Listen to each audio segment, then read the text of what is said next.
You've tuned into The Mountain Gardener with your host, Ken Lane. Gardening can be challenging, but with these simple insider tips, you'll reap huge rewards. Now, let's tune into today's Mountain Gardener with Ken and Lisa. And we are back with Lisa Watters Lain in the studio. She comes each week with your garden question. Just what are people talking about?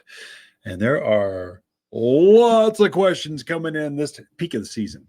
Peak of spring, people flying in, people coming in with baggies of bugs, leaves, frost damage, thrip damage, all kinds of stuff happening. What's this plant? Phone. How many phones do you think you look at per day? I don't even want to think about it. I really don't. It's a lot. So we probably we spend more time waiting for people to find stuff on their phone than we do actually answering garden questions sometimes. I get it. Always. I get it sometimes. But if you know you're coming in and you have a picture, maybe bookmark it or something. Yeah. So this is about questions. So Lisa's here to kind of field some of your questions. And I had an Earth Day event in Prescott Valley. Yeah. We had like 120 kids out there. Well, that's fun. They were from first grade to eighth grade. Wow. So teenagers to first graders keep their attention. Look, squirrels. To teenagers, just try to get them to say something and everything in between. So I got them all engaged because I said, listen, if you can stump me, I can't answer one of your questions, garden questions, I'll give you a flower. So now all the seventh graders were totally engaged. Anyway, it was fun activity. Prescott Valley did a great job with their Earth Day event on Monday. So fun stuff. Well, good. Glad you did that. But yeah, we do have questions. Our first one is from Mike. So he wants to grow a few tomatoes and peppers in containers.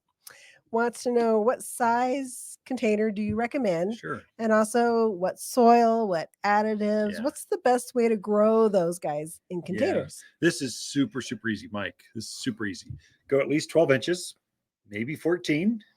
And you want to be at least 12 inches deep because tomatoes like a lot of soil. They like deep soil.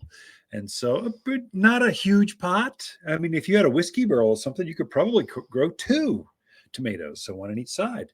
Put some radishes on the outskirts, so you have fun with it. Now, the soil is the tricky part. So soil is everything. So if you can match the exact soil those plants are grown in and add more soil into a container and just plant that plant into more of what it knows, guaranteed success every time. Robust harvest. I mean, we're talking tomatoes. You better be ready because they're going to be growing like mad. So now what is that? And so for us, we call it Watters potting soil because that's our growers mix. We developed that 2 decades ago. So we tweak it every once in a while. It's a recipe that you tweak like a cookie recipe. We're tweaking that and we're trying to figure out, okay, is there anything that grows better? And we'll put it side by side and test different kinds of soils. We'll put marigolds or tomatoes in the same different kinds of soils and see which one grows best. Nothing grows better than Watters potting soil, especially edible things. Not edible. You can't say edible anymore, can you? What would you say? Well, actually, you could grow edible stuff. You can grow pot in Watters potting soil. It'd be great. So it's a 5-5-5 organic fertilizer, lots of peat moss and perlite, and there's a recipe to it. And so just fill your pot up with that and plant your plant. That's it. Now, if you've got old soil left over, you want some freshness. So plants use up the soil. It loses its vitality just because it looks like it's rich there. It's actually sucked all the good stuff out of the soil. So you want to introduce new potting soil in containers every year. So if it's a really big container, I'll try to dig out that old root from last year, try to get a big ball and just get some extra soil out of there so I can introduce some fresh potting soil. I may not replace all of it every year, but I'll replace a good chunk of it so I can introduce new potting soil every year. That's why one year you go, wow, it did so great. And this next year it didn't do so good. What did I do wrong? It's the soil. The soil is everything. Now, when you go over to Depot and Lowe's and the box stores and the marts and you're going to see a wall of confusion. There's so many kinds of soil. They got rose soil and container soil and pot soil and filled bed soil. And it's crazy. You really want a good potting soil it's made for pots. to fill up, and that's a grower's mix. Or if you can find the grower, find out who grew that tomato, who grew it, and then ask them if they've got some extra soil. Of course, that's all we have here. So that's what we sell. But Watters potting soil, fill it up. Now, the other, Mike, the other thing you'll get confused. You'll do your homework, go do that internet search, and you will be dumbfounded by the advice. Don't go to TikTok or Reels or some of these others, or they'll just confuse you.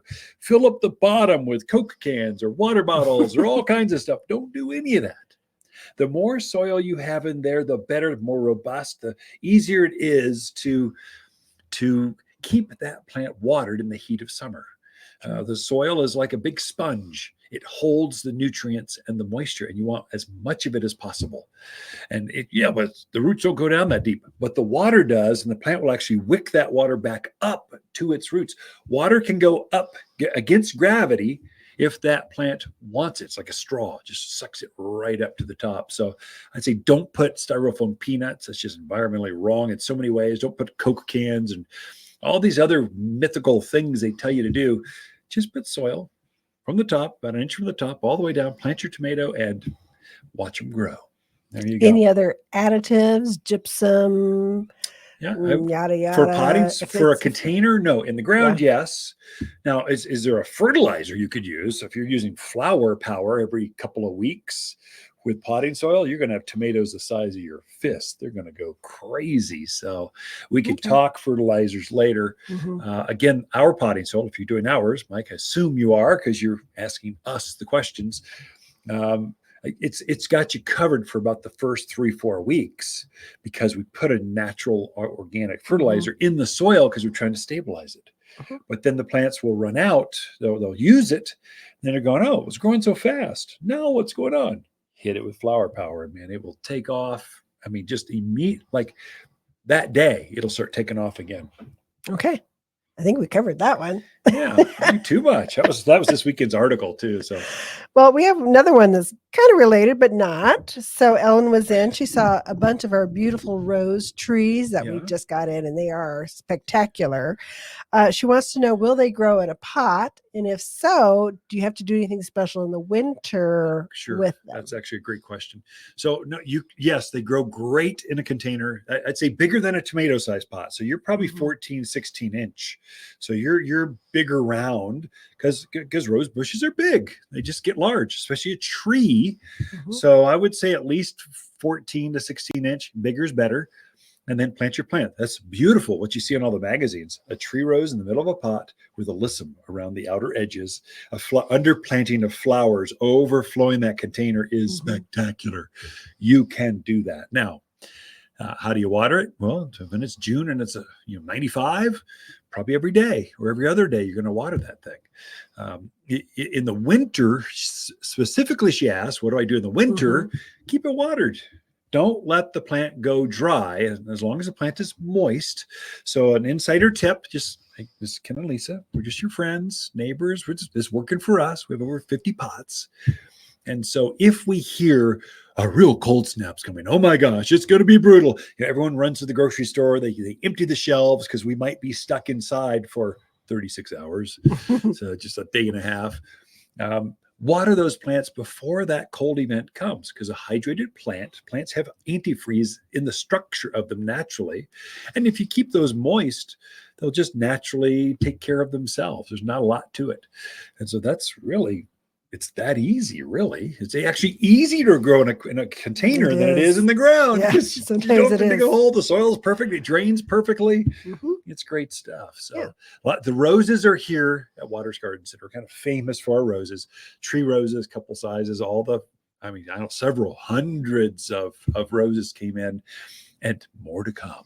So Ken and Lisa Lain, the Mountain Gardeners, we're out of time. Watters' companion plants in May are Vining Akebia, Indian Hawthorn, Prescott Sunshine Geraniums, and Purple Robe Locusts. Incredible long clusters of purple flowers in May that look just like wisteria flowers hanging from this local bloomer. The 8-inch fragrant flowers cover the tree profusely. Super hardy and drought tolerant with a brisk growth rate of 2 feet in 1 year. It's just the perfect backyard shade tree. You'll find the shadiest trees here at Watters Garden Center, 1815 Iron Springs Road in Prescott. For a more fruitful garden, increased success in the landscape that just feels better, then tune in daily to the Mountain Gardener podcast. Subscribe through your favorite podcast streamer or visit watersgardencenter.com. Better yet, visit me directly right here at Waters Garden Center. Thanks for tuning in.